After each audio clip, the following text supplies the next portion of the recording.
Hello everybody and welcome to another episode. Today I want to talk about chipping and creativity. So how do you develop it if really all you have is one standard shot? But if you watch some of our video series on the short game and chipping and pitching, you'll have a better understanding on how to create multiple clubs out of just one.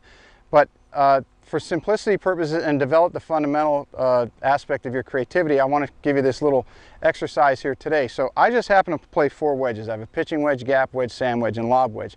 And you can, when you do these exercises, you can add your 8-iron, 9-iron, whatever you want to do.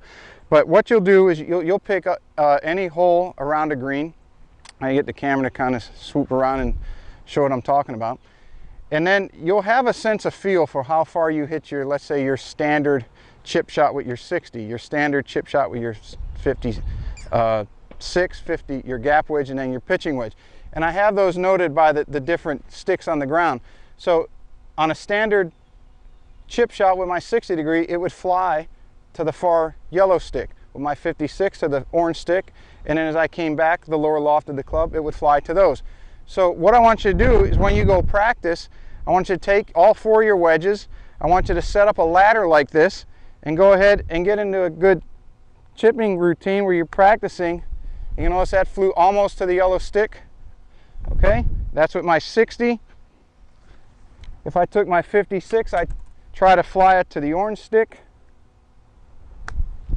It flew about that distance, and you see that distance it carried out is correct. I go to my gap wedge, all from the same spot.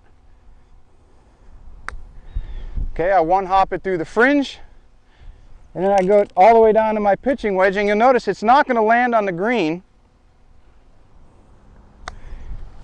Lands well short, but in line with the last stick.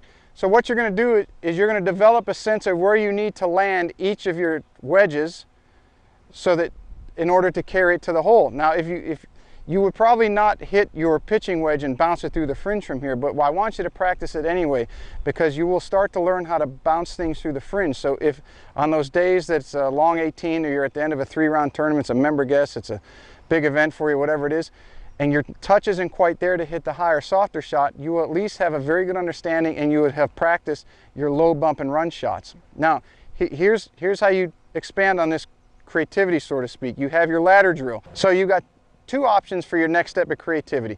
You can either stay in the same spot and set up to another hole around the green and chip to that and reset your ladder, or you can move around the green and hit to the same pin and just adjust where your ladder is going to be. So if you're further away, your wedge might be further into the fringe, your gap wedge would be further in the fringe, your sand wedge might even come to the fringe, and your lob wedge would just be onto the green, or it might even be on the fringe as well. But what you want to do is move around so you're hitting to different shots, so that you can start to develop the creativity, so that when you get in that situation on the golf course, you know how to handle it, you don't get nervous, and you feel very confident that you can pull it off. So give that a shot, give that a little bit of practice, and I'm sure your short game will go to a whole new level, and so will your creativity.